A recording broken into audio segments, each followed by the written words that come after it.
दोस्तों, तो आज हम लोग बिहार प्रशासनिक सेवा आयोग से जुड़ी हुई जो बिहार शिक्षक भर्ती 2023 है उसमें जो एससीईआरटी से पूछा जाएगा क्लास 6 से क्लास 12 तक के सारे किताबों को हम लोग ऑनलाइन पढ़ने का प्रयास करेंगे और समझेंगे। अगर आप लोग मेरे चैनल पर नए हैं तो सब्सक्राइब कर दें और बेल आइकन को दबाएं ताकि आने वाला जो भी वीडियो का नोटिफिकेशन हो वो सबसे पहले आप लोगों को मिल जाए।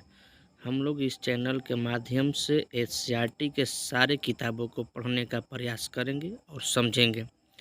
सबसे पहले हम देखेंगे कि जो क्लास 6 का जियोग्राफी का जो चैप्टर 1 है उसका नाम है हमारा सौर सिस्टम।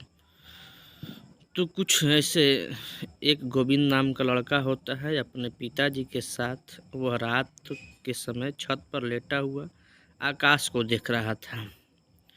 जब वो आकाश को देख रहा था तो दूर उस आकाश में टिमटिमाते हुए बहुत सारे तारे दिखाई दे रहे थे। अपने पिताजी से पूछता है कि पिताजी तारे क्यों टिमटिमाते हैं, कुछ तारों में कम तो कुछ में ज़्यादा चमक क्यों होती है। पिताजी इसका जवाब देते हुए बोले कि आसमान में जो चांद तारों का एक परिवार होता है, कल हम लोग तारामंडल घूमने चलेंगे जो पटना में पड़ता है, वहीं तुम्हारी समझ की सारी बातें आ जाएगी। अगले दिन गोविंद पिताजी के साथ तारामंडल पहुंचता है। उसने प्रवेश द्वार पर ही एक बड़ा सा चित्र देखा तो पिताजी ने बताया यह सूर्य एवं उनके परिवार का चित्र है। जिस प्रकार हमारा अपना परिवार होता है उसी प्रकार सूर्य का भी परिवार होते हैं। हमारे परिवार में जो चाचा चाची रहते हैं इनके परिवार में सूर्य होते हैं, ग्रह होता है, उपग्रह होते हैं, क्षुद्र ग्रह भी होते हैं। उसके बाद अगला जो टॉपिक है पढ़ेंगे हम लोग सूर्य और सौर परिवार का मुखिया। अगर हम ऐसे भी देखें तो जो सौर परिवार के जो मुखिया होता है वो सूर्य होते हैं। हम लोग जानते भी हैं, गोल छत के नीचे लगी कुर्सियों पर बैठ गए। थोड़ी देर बाद जो उद्घोषक का आवाज़ आया, गूंजा कि नमस्कार, तारामंडल में आपका स्वागत है। अभी हम सौर मंडल के सैर पर जाएंगे, कुछ छतरी नुमा छत देखेंगे। छतरी नुमा पर धीरे धीरे अंधेरा सा छा गया और सारे तारे टिमटिमाते हुए नजर आ गए। गोविंद जो था अपने कुर्सी पर संभल कर बैठे गया। अरे यह क्या हुआ, यह तो दिन में ही रात हो गया। तभी आवाज़ गूंजी, आइए सौर मंडल के जो मुखिया हैं उससे मिलते हैं। इतने कहते ही एक दिशा में चमकते हुए सूर्य का दर्शन होने लगा। पूरा हॉल रोशनी से भर उठा, कुछ ने तो तालियां भी बजा दी। उद्घोषक की आवाज़ फिर से आया और बोला कि सूर्य और सौर परिवार, जो सूर्य है उस सौर परिवार का मुखिया होता है। यह परिवार का सबसे बड़ा और प्रमुख सदस्य होता है। सौर परिवार के सभी सदस्य प्रायः इसके प्रकाश से ही प्रकाशित होते हैं। दूरबीन से देखने पर सूर्य की सतह से उठती हुई आग की जो लपट है वो दिखाई देता है, जिसे हम लोग सौर प्रज्वाल कहते हैं। हमारे पृथ्वी से कई गुना बड़ा जो है वह सूर्य है। अगर हम सूर्य को क्रिकेट की गेंद की भांति माने तो पृथ्वी जो है वो राई के या सरसों के दाने के बराबर होगा। उसके बाद हम बात करें ग्रह। जो ग्रहों की संख्या होती है वो मुख्यतः 8 होते हैं और यह जो ग्रह होते हैं वह बहुत सारे छोटे बड़े होते हैं। उसके बाद उद्घोषक ने ग्रहों का नाम भी बताना शुरू किया। बोला, एक बुध, शुक्र, पृथ्वी, मंगल, बृहस्पति, शनि, अरुण, वरुण। ये 8 ग्रह हैं जो दूरी के अनुसार हैं। तो सबसे नज़दीक वाला जो ग्रह है वह बुध है, उसके बाद शुक्र है, उसके बाद पृथ्वी है, उसके बाद मंगल, तब बृहस्पति, तब शनि, तब वरुण, तब वरुण है। अगर माने तो पृथ्वी ही एक ऐसा ग्रह है जिस पे मानव का जीवन संभव है, क्योंकि यहाँ पे ऑक्सीजन जो होता है वो पर्याप्त मात्रा में मिल जाता है।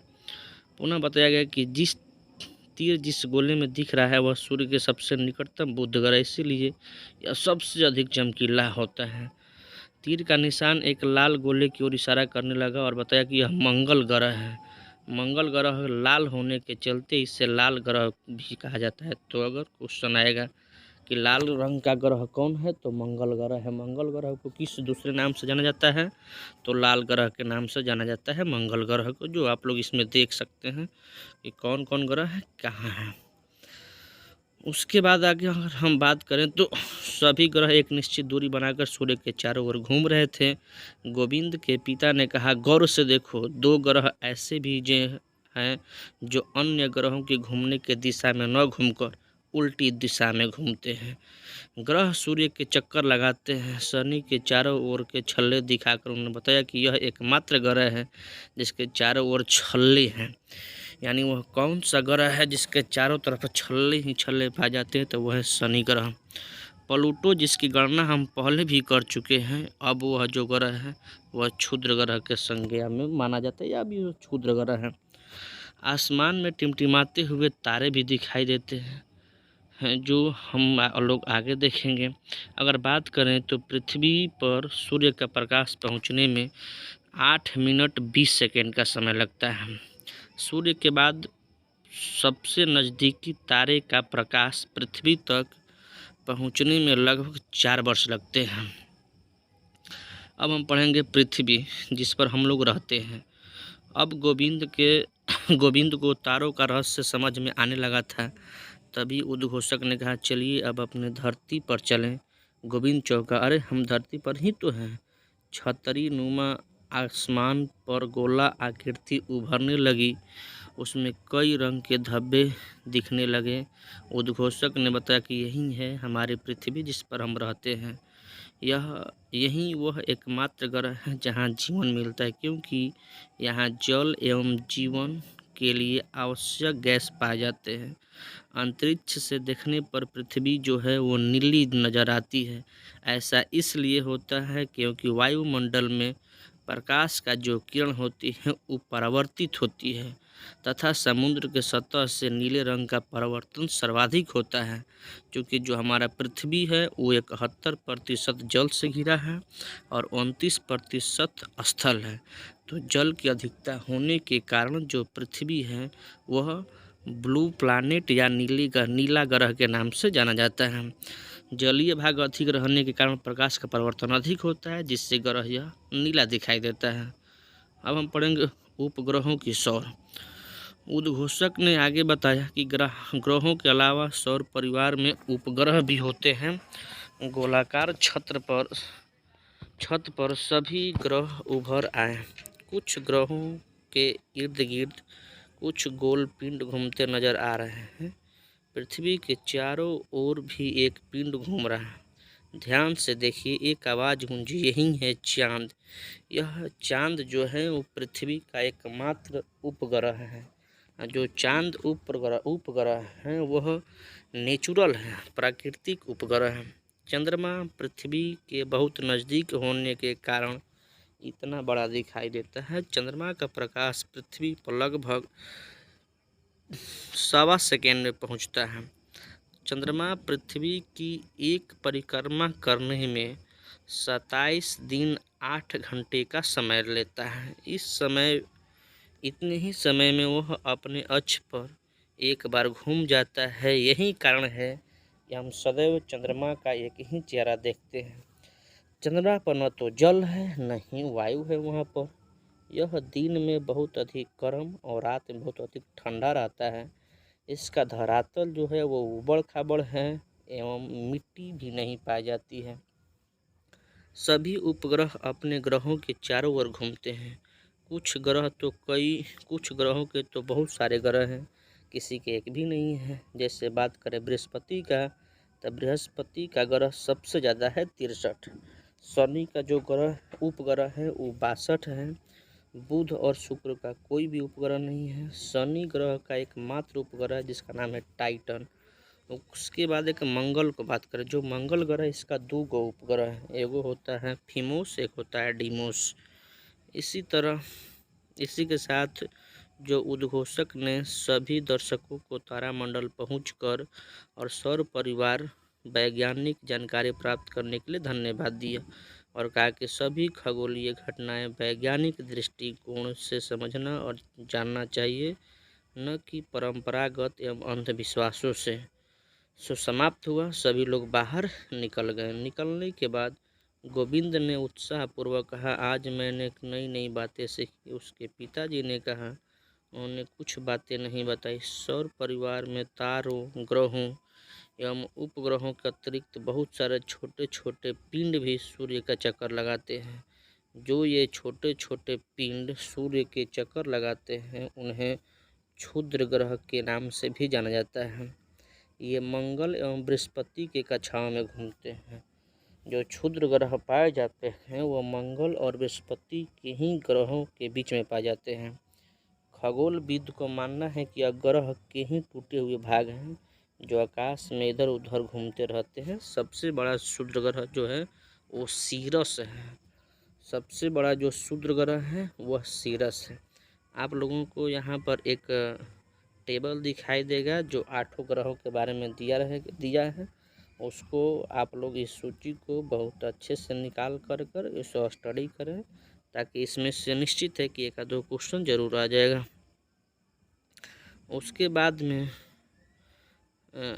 कभी कभी आकाश में टूटकर गिरते हुए तारे दिखाई देते हैं। ये तारे नहीं होते हैं, बल्कि यह पत्थर के छोटे छोटे टुकड़े होते हैं जो सूर्य के चारों ओर चक्कर लगाने वाले पिंडों से टूटकर गिरते हैं। इन्हें उल्का पिंड कहा जाता है। टूटकर गिरने की जो प्रक्रिया में वायु के साथ घर्षण के कारण यह गर्म होकर जल जाते हैं, जिससे प्रकाश उत्पन्न होता है। कई बार उल्का पूरी तरह जले बिना पृथ्वी पर गिर जाते हैं, जिससे धरातल पर गड्ढा बन जाता है। अब हम बात करेंगे ध्रुव तारा को। ध्रुव तारा यह एक स्थिर तारा है। यह उत्तरी गोलार्ध में पृथ्वी के उत्तरी अक्ष पर अवस्थित है। विषुवत रेखा पर किसी भी स्थान से देखने पर ध्रुव तारा क्षितिज पर दिखाई पड़ता है, परंतु ज्यों-ज्यों हम ध्रुव की ओर बढ़ते हैं, क्षितिज से उसकी ऊंचाई बढ़ने लगती है। क्षितिज से ध्रुव तारे की ऊंचाई जितनी डिग्री होगी, उसका स्थान का अक्षांश भी उतना ही डिग्री होगा। यह हमेशा उत्तर दिशा में दिखता है। इसीलिए प्राचीन काल से नाविकों को समुद्र से उत्तर दिशा का ज्ञान करवाता है। तारों के भी बहुत सारे कई समूह हैं। जब पृथ्वी सूर्य की परिक्रमा करती है तो सूर्य विभिन्न तारा समूहों के बीच नजर आता है। ऐसे समूहों की संख्या 11 है। इन्हें हम राशि भी कहते हैं। इन राशियों में जो तारे हैं वह किसी न किसी आकृति की तरह नजर आते हैं। उन्हीं आकृतियों के नाम पर इन राशियों का नाम दिए गए हैं। ये जो नाम है वह मेष राशि, वृष राशि, मिथुन राशि, कर्क राशि, सिंह राशि, कन्या राशि, तुला राशि, वृश्चिक राशि, धनु राशि, मकर राशि, कुंभ राशि और मीन राशि है। पृथ्वी के चारों ओर विभिन्न तरह के समुदाय हैं, विभिन्न तारों का समुदाय है, जिनकी जो संख्या है वो 27 है। चांद को पृथ्वी की परिक्रमा करने के दौरान तारों के इन समूहों के सामने से गुजरना पड़ता है। इन तारों के समूह को नक्षत्र कहते हैं। यह नक्षत्र इस प्रकार होते हैं: अश्वनी, भरणी, कृत्तिका, रोहिणी, मृगशिरा, आद्रा, पुनर्वसु, पुष्य, अश्लेषा, मघा, पूर्वा फाल्गुनी, उत्तर फाल्गुनी, हस्त, चित्रा, स्वाति, विशाखा, अनुराधा, ज्येष्ठ, मूल, पूर्वा, आषाढ़, उत्तर आषाढ़, श्रावण, घनिष्ठा, शतभिषा, पूर्वी भाद्रपद, उत्तरी भाद्रपद एवं रेवती। पृथ्वी इनमें से प्रत्येक नक्षत्रों को 14 दिनों में पार कर लेती है। इसीलिए नक्षत्रों की अवधि 14 दिन की होती है। ज्योतिष के विद्वान मानते हैं कि ये जो नक्षत्र और मौसम का जो संबंध है वो बहुत गहरा है। एक नक्षत्र में मौसम की दशा देखकर दूसरे नक्षत्र के मौसम का पूर्वानुमान भारतीय ज्योतिष की परंपरा रही है। आज गोविंद को ब्रह्मांड की विशालता का रहस्य का पता चला। उसे नई नई जानकारियाँ मिली थी। वह काफ़ी बहुत खुश था। अब हम पढ़ेंगे आकाशगंगा। जो आकाशगंगा होती है वो तारों की नदी होती है। इसके अलावा ब्रह्मांड में अनेक आकाशगंगा भी हैं। गोविंद पूछा, ये आकाशगंगा क्या है पिताजी? खुले आकाश में कहीं कहीं रास्ते की तरह दूर तक असंख्य तारों की फैली चौड़ी चमकदार पट्टियाँ होती हैं। इसकी कल्पना आकाश में प्रकाश की एक बहती नदी की तरह दिखाई देती है। इसे ही हम लोग आकाश गंगा कहते हैं। अब उसके बाद पढ़ेंगे हम लोग सप्तऋषि, जो तारों का समूह होता है। गोविंद, जब रात में तुम देखोगे तो उत्तर दिशा में 7 तारों का एक समूह नजर आएगा। इसी 7 तारों के समूह को सप्तऋषि के नाम से जाना जाता है। भारतीय विद्वान ने इसका नामकरण ऋषियों के नाम पर किया है, जो इस प्रकार है: ऋतु, पुलह, पुलस्त्य, यत्री, वशिष्ठ, अंगिरा एवं मरीचि। यूनानी ग्रंथों में इसे alpha, beta, gamma, data, epsilon, एटा एवं जेटा कहा जाता है। ऋतु एवं पुलह को मिलाने वाली जो रेखा है उत्तर दिशा का सूचक होता है।